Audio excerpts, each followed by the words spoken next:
Materi 10. Perubahan bentuk yang selanjutnya adalah 9. Isim zaman dan isim makan. Isim zaman dan isim makan adalah kata yang menunjukkan tempat atau waktu terjadinya sebuah pekerjaan. Biasanya diawali huruf mim fathah. Contoh, tempat pemukulan madrobun. Jalan ini tempat pemukulan. At-tariqu madrobun. Waktu pemukulan madrobun. Hari ini waktu pemukulan. Al-yauma madrobun. Perubahan selanjutnya adalah yang terakhir 10. Isim alat. Isim alat adalah alat yang digunakan untuk melakukan sebuah pekerjaan. Biasanya diawali mim kasroh pada awalnya. Contoh, alat membuka kunci miftahun. Alat memukul atau raket midrobun. Percakapan 10. Madza taf'alu al-an? Apa yang engkau lakukan sekarang? Hal turidu an tatsba'uni? Apakah engkau ingin mengikutiku? La a'malu syai'an. Aku tidak melakukan apapun. Aina sanadhab? Kemana kita akan pergi? Ilal mustashfa li'iyadati sahibina Musa al-Marid. Ke rumah sakit untuk menjenguk sahabat kita Musa yang sedang sakit. Kam yauman huwa fil mustashfa? Berapa hari dia di rumah sakit? Wa kaifa sihhatuhu al-an? Dan bagaimana kesehatannya sekarang? Arba'ata ayyaman, 4 hari. Walhamdulillah qad tahassanat qalilan. Dan segala puji milik Allah, ia sudah membaik sedikit. Intazir lahzatan, tunggulah sebentar. Sa'akhudzu syai'an lahu min baiti. Aku akan mengambil sesuatu untuknya dari rumahku. Pola 5 dan kelipatannya.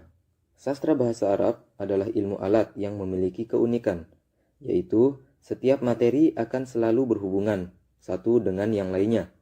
Materi-materi awal akan berhubungan dan terkait dengan materi tengah dan juga akhir.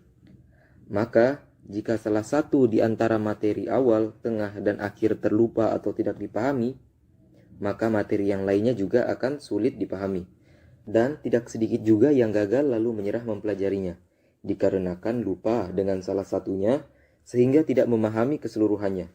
Oleh karena itu, sebagaimana yang dilakukan ulama salaf terdahulu, kita akan bersama-sama merojaah atau mengulang pola 5 materi sebelumnya dan kelipatannya agar materi-materi tersebut tersimpan di memori atau ingatan jangka panjang kita.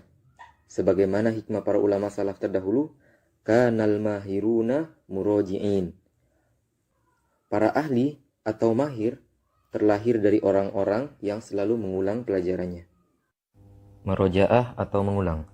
Silahkan perhatikan kembali materi-materi berikut untuk kembali mengulang 5 materi sebelumnya agar tersimpan di ingatan jangka panjang. Materi 1. Sorof adalah ilmu yang mempelajari perubahan bentuk sebuah kata atau kalimat untuk mendapatkan makna yang berbeda-beda. Contoh, kosakata dia duduk, jalasa, menunjukkan makna dia telah duduk. Apabila kosakata dia duduk, jalasa, berubah bentuknya menjadi yajlisu, maka ia menunjukkan makna dia sedang atau akan duduk.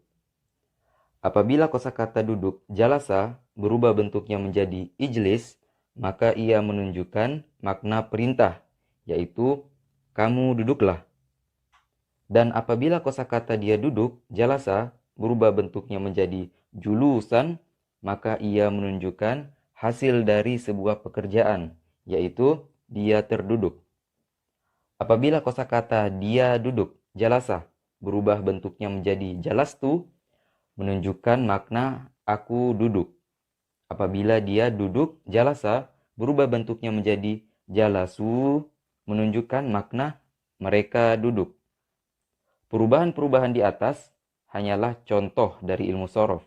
Untuk pembahasan lengkapnya akan diberikan pada materi-materi selanjutnya. Kesimpulannya bahwa ilmu sorof adalah ilmu yang mempelajari perubahan kata dan bentuknya untuk mendapatkan makna-makna yang berbeda.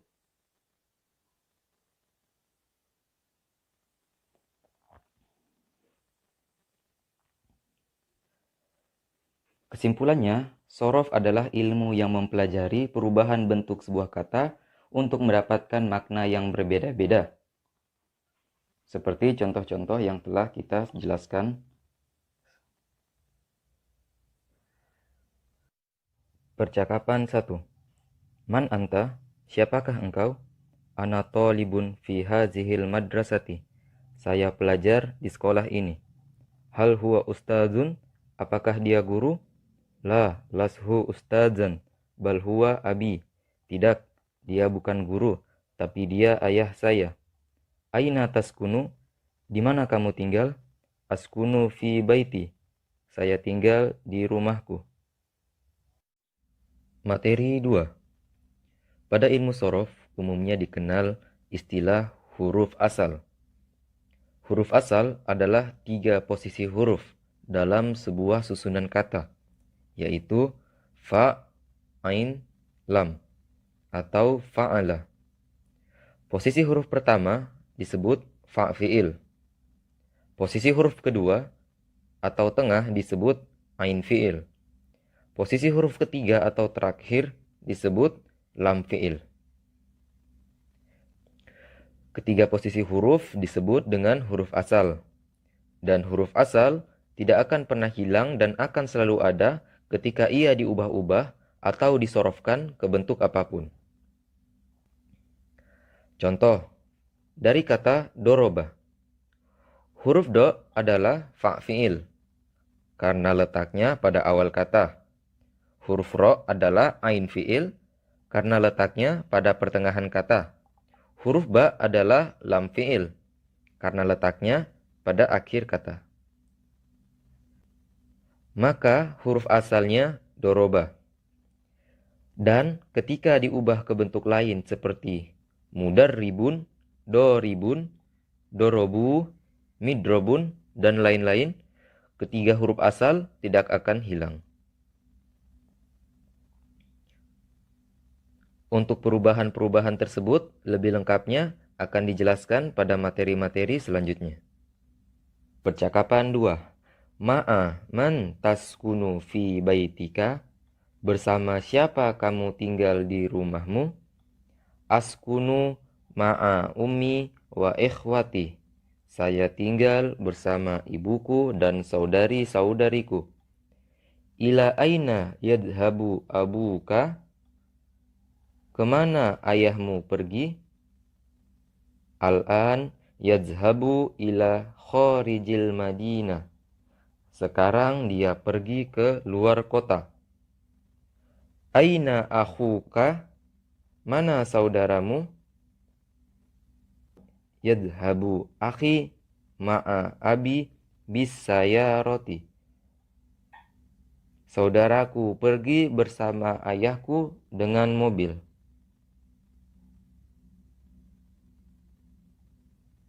Materi 3. Dalam ilmu sorof terdapat sebuah istilah, yaitu bina. Bina adalah bentuk suatu kata yang ditinjau dari segi huruf asal dan tata letaknya, yaitu letak fa fi'il, ain fi'il, lam fi'il.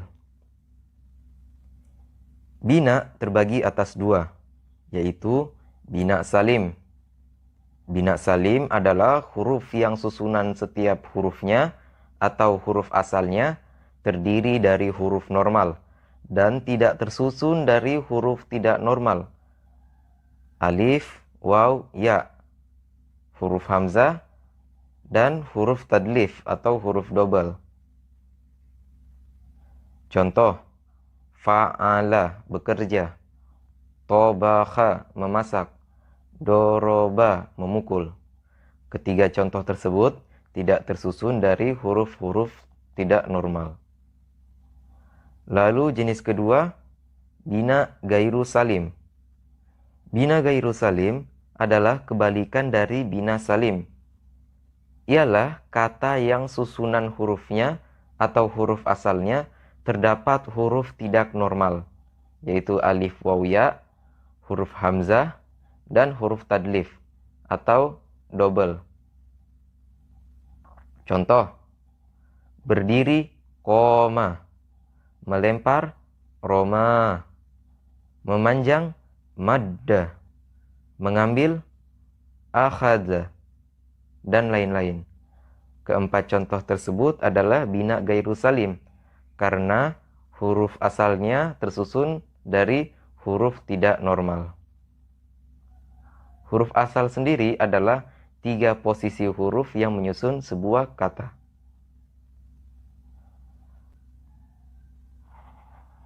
Percakapan 3. Aina ammuka madza yaf'alu? Di mana pamanmu? Apa yang sedang ia lakukan? Ammi yatbakhu ma'a ammati. Pamanku memasak bersama bibiku. Hal jadduka yanamu? Apakah kakekmu sedang tidur? La, huwa yaqra'ul Qur'ana fil ghurfati. Tidak, dia sedang membaca Al-Qur'an di kamar. Hal ummuka tagtasilu fil hammam?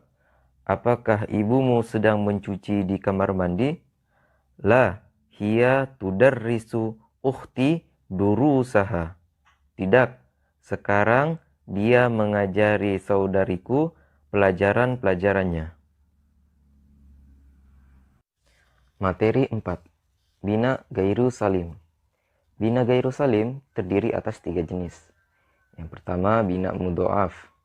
Adalah bina yang susunan ain fi'il dan lam fi'ilnya serupa atau sama. Contoh, panjang, madda. Fa fi'ilnya mim. Ain fi'ilnya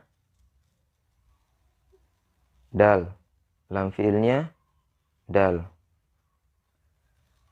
Memanjangkan, contoh lainnya memanjangkan, amadda. Yang pertama ada huruf tambahan, alif. Setelah itu fa fi'ilnya mim. Ain fi'ilnya dal. Lam fi'ilnya dal. Lalu contoh lainnya juga meminta dipanjangkan, istimdada. Huruf tambahannya di situ ada isti. Fa fi'ilnya mim. Ain fi'ilnya dal. Lam fi'ilnya dal. Jadi dalam bina mudhoaf, susunan huruf asalnya yaitu ain fi'il dan lam fi'ilnya serupa. Lalu selanjutnya bina gairu salim berjenis bina mahmuz. Bina mahmuz adalah bina yang salah satu huruf asalnya berupa hamzah. Bina ini terbagi atas 3. Mahmuz fa, yaitu fa fi'ilnya berupa hamzah, contohnya akhadza. Akhadza fa fi'ilnya adalah hamzah. Ain fi'ilnya adalah huruf kha. Sedangkan lam fi'ilnya adalah huruf dal. Setelah itu selanjutnya mahmuz ain. Ain fi'ilnya hamzah. Contoh sa'ala. Fa fi'ilnya adalah sin. Ain fi'ilnya adalah hamzah dan lam fi'ilnya adalah lam. Setelah itu juga ada mahmuz lam yang lam fi'ilnya hamzah. Ini juga sama, contohnya membaca qoro'a. Lam fi'ilnya itu berupa hamzah. 4. Al-ustad yadkhulu fil fasli. Ustad masuk ke dalam kelas. At-talibu yahtamu syarhal ustadi.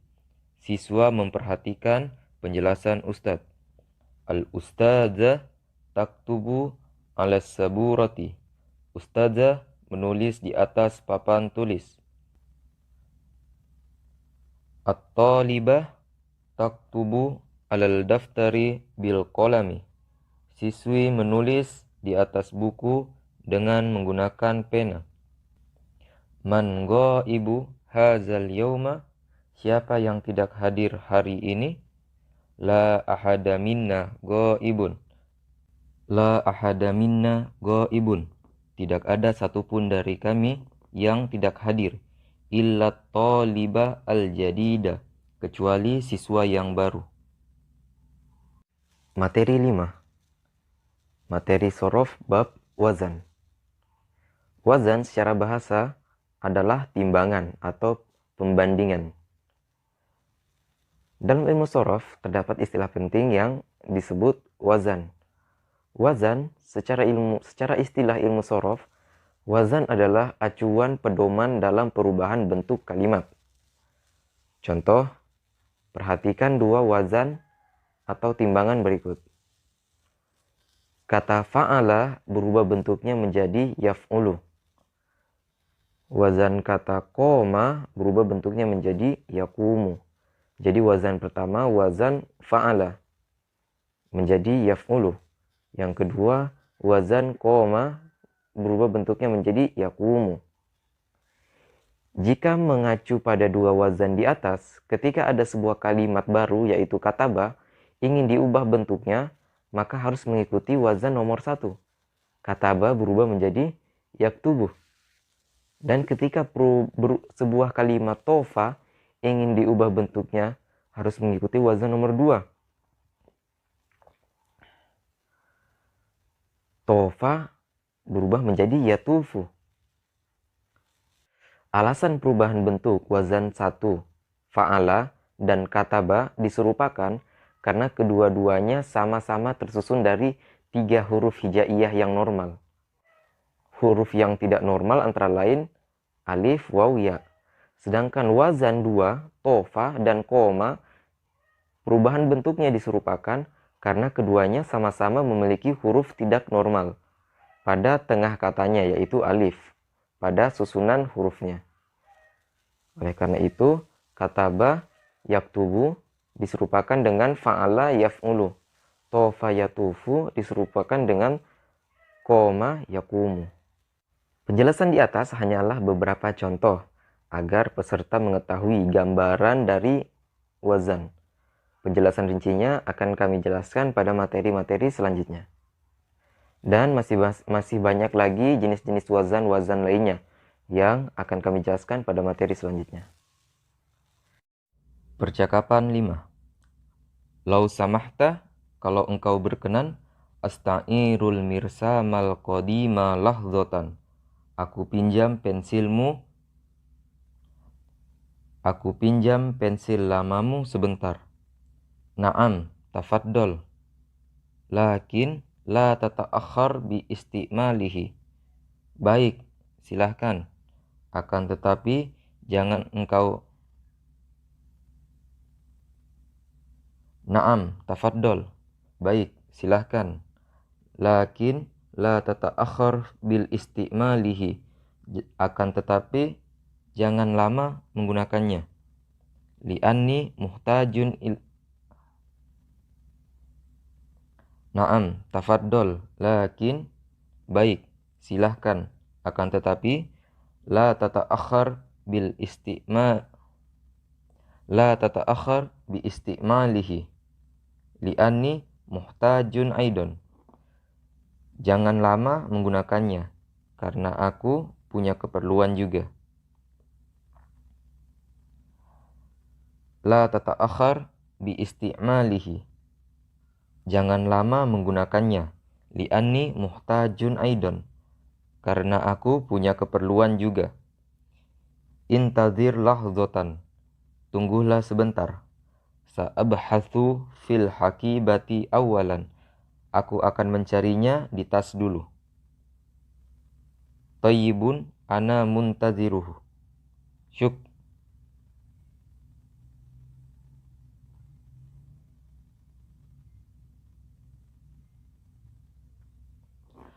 Tayyibun ana muntadhirun. Syukron. Baik, saya tunggu. Terima kasih. Sakoto al-tobashiru minad durji. Telah jatuh sepidol dari laci. Ilatto bikil fasli. Ke lantai kelas. Wa ba'du at-talibu ya'khuduha. Dan setelah itu siswa mengambilnya. Thumma yadu'uha ilal makanil hakiki. kemudian meletakkannya ke tempat yang seharusnya. Materi 6. Dalam ilmu shorof, wazan terbagi menjadi dua, yaitu wazan istilahi dan wazan lugawi. Wazan istilahi adalah wazan yang berhubungan dengan 10 bentuk perubahan kata yang menyebabkan perubahan maknanya. Contoh, kosakata dia duduk jalasa menunjukkan makna dia telah duduk. Apabila kosakata dia duduk jalasa berubah bentuknya menjadi yajlisu, maka ia menunjukkan dia sedang atau akan duduk. Apabila jalasa berubah bentuknya menjadi ijlis, maka ia menunjukkan makna perintah, yaitu kamu duduklah. 10 bentuk perubahan tersebut akan kami jelaskan pada materi-materi selanjutnya. 2. Wazan lugawi. Wazan lugawi adalah wazan yang berhubungan dengan 14 domir atau kata ganti, seperti saya, kita, dia, kamu. Saya, ana, kita, nahnu, dia, huwa, kamu, anta. Contoh, apabila kosakata dia duduk, jalasa, berubah bentuknya menjadi jalastu, menunjukkan makna aku duduk. Apabila dia duduk, jalasa, berubah bentuknya menjadi jalasu, menunjukkan makna mereka duduk. Contoh-contoh wazan lainnya seperti fa'ala, dia laki-laki satu bekerja. Fa'ala, mereka laki-laki dua bekerja. Fa'alu, mereka 3 laki-laki atau lebih bekerja. Fa'altu, aku bekerja, dan lain-lainnya. Nah, seperti contoh lain juga, yarmi, dia 1 laki-laki melempar. Yarmiani, mereka 2 laki-laki melempar. Yarmuna, mereka 3 laki-laki melempar. Narmi, kami melempar. Nah, wazan-wazan tadi di atas berhubungan dengan wazan huwa, huma, hum, ana, huwa, huma, hum, nahnu. Nah, itu semua adalah pengertian dari wazan lugawi. Penjelasan di atas hanyalah beberapa contoh agar peserta mengetahui gambaran dari wazan istilahi dan wazan lugawi. Penjelasan rincinya akan kami jelaskan pada materi selanjutnya. Kapan 6. Sabahul khair, hal tagaddaita ya walad. Pagi yang baik, apakah engkau telah makan siang wahai anakku? Lamma ya syekh, antadhiru ashabi. Belum wahai guru, aku menunggu para sahabatku. Hal ta'kulu at-ta'ama ma'ahum jami'an. Apakah kamu makan makanan dengan mereka bersama-sama? Naam, walakinni ba'dul ahyan munfaridan. Ya, akan tetapi aku terkadang sendirian. Indal futur, saat sarapan. Hal tashrabul labana ma'al baid. Apakah engkau minum susu bersama telur? Naam, ahyanan, idza sya'artu bitta'ab wad du'af. Iya, terkadang jika aku merasa lelah dan lemah. 7. 10 bentuk perubahan kata dan maknanya pada wazan istilahi. Yang pertama ada fi'il madi. Kata kerja yang telah dilakukan atau yang menunjukkan masa lampau. Contoh, telah mengerjakan fa'ala, telah tidur nama, telah berdoa da'a. Lalu perubahan yang kedua, fi'il mudhari. Kata kerja yang sedang dilakukan atau akan dilakukan. Contoh, sedang mengerjakan, yaf'ulu. Sedang tidur, yanamu. Sedang berdoa, yad'u. Lalu perubahan bentuk yang selanjutnya adalah masdar. Nama pekerjaan yang tidak terikat oleh waktu atau hasil dari sebuah pekerjaan. Contoh, aku suka memasak. Ana uhibbul tobha. Kata memasak, at-tobha, pada kalimat di atas merupakan masdar. Karena memiliki arti memasak namun tidak terikat oleh waktu. karena memiliki arti sebuah pekerjaan memasak namun tidak terikat oleh waktu. Aku menulis tulisan. Ana aktubu kitabatan. Kata tulisan, kitabatan pada kalimat di atas merupakan masdar karena merupakan hasil dari sebuah pekerjaan menulis. Lalu selanjutnya ada masdar mim atau masdar yang awal katanya terdapat tambahan huruf mim. Sedangkan dari segi makna, masdar mim sama seperti masdar pada nomor 3, masdar biasa.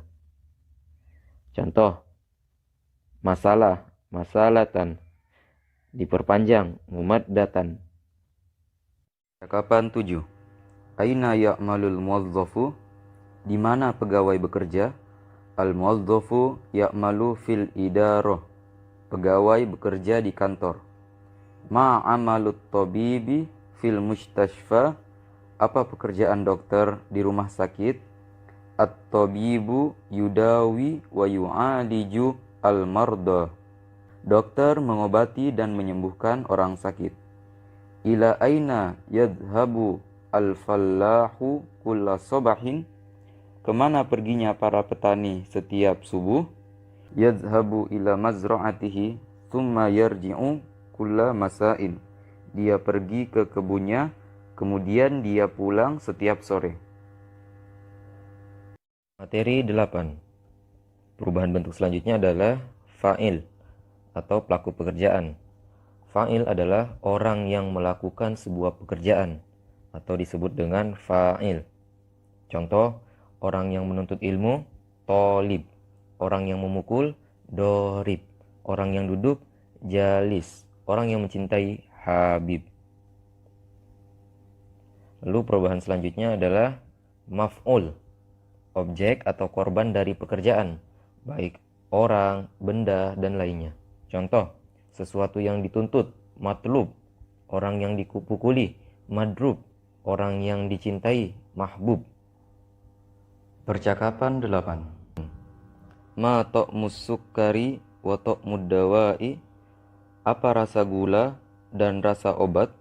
As-sukkaru hulwun wa dawa'u murrun. Gula rasanya manis dan obat rasanya pahit. Malladzi ta'muhu malihun wa hamidun? Apa yang rasanya asin dan asam? Ma'ul bahri malihun, air laut rasanya asin.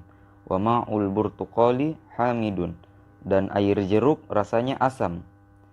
Idza ma'un nahri adbun, apabila air sungai tawar.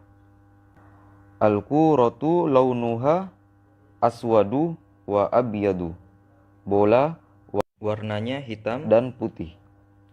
Launu izari ahdor, warna sarungku hijau. Wa thawbi asfar, dan bajuku kuning. 9. Perubahan selanjutnya fi'il amr, kata kerja perintah. Contoh, duduklah, ijlis. Tulislah, uktub. Pukullah, idrib. Lihatlah, ro. Untuk kaidah dalam membuat fi'il amr akan kami jelaskan pada materi-materi selanjutnya. Lalu perubahan selanjutnya adalah fi'il nahi.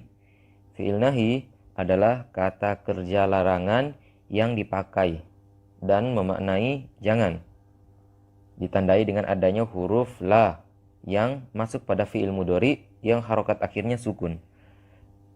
Contoh, jangan duduk, la tajlis. Jangan tulis, la taktub. Jangan masuk, la tadkhul. Jangan putus asa, la tai'as. Kata sudahlah adalah fi'il mudhari dengan harokat akhir sukun. Nah, maka ini adalah fi'il nahi. Kitabu alal maktabi, buku di atas meja. Wal haqibatu alal kursi, dan tas di atas kursi. Kitabu man hadza ya akhi, buku siapa ini wahai saudaraku? Ana la adri kitabu man hadza, saya tidak tahu buku siapa ini. Adunnu kitaba Ahmad, saya berprasangka bukunya Ahmad. La, kitabu Ahmad sogirun. Wahaza kitabu kabirun. Tidak, buku Ahmad kecil dan ini buku yang besar. Al-Zunnu kitaba Ali. Saya berprasangka bukunya Ali. Min aina ta'rifu annahu kitabu Ali? Dari mana engkau tahu bahwa itu bukunya Ali? Anifan atadzakkaru annahu bil amsi. Baru saja aku ingat bahwa kemarin sa'alani bihazal kitab. Dia bertanya kepadaku dengan buku ini. Materi 10. Perubahan bentuk yang selanjutnya adalah 9. Isim zaman dan isim makan. Isim zaman dan isim makan adalah kata yang menunjukkan tempat atau waktu terjadinya sebuah pekerjaan. Biasanya diawali huruf mim fathah. Contoh, tempat pemukulan madrobun. Jalan ini tempat pemukulan. At-tariqu madrobun. Waktu pemukulan madrobun. Hari ini waktu pemukulan. Al-yauma madrobun. Perubahan selanjutnya adalah yang terakhir 10. Isim alat. Isim alat adalah alat yang digunakan untuk melakukan sebuah pekerjaan. Biasanya diawali mim kasroh pada awalnya. Contoh, alat membuka kunci miftahun. Alat memukul atau raket midrobun. Percakapan 10. Madza taf'alu al'an? Apa yang engkau lakukan sekarang? Hal turidu an tatsba'uni? Apakah engkau ingin mengikutiku? La a'malu syai'an. Aku tidak melakukan apapun. Aina sanadhab? Kemana kita akan pergi? Ilal mustashfa li'iyadati sahibina Musa al-Marid. Ke rumah sakit untuk menjenguk sahabat kita Musa yang sedang sakit. Kam yauman huwa fil mustashfa? Berapa hari dia di rumah sakit? Wa kaifa sihhatuhu al-an? Dan bagaimana kesehatannya sekarang? Arba'ata ayyaman, 4 hari. Walhamdulillah qad tahassanat qalilan. Dan segala puji milik Allah, ia sudah membaik sedikit. Intazir lahzatan, tunggulah sebentar. Sa'akhudzu syai'an lahu min baiti. Aku akan mengambil sesuatu untuknya dari rumahku.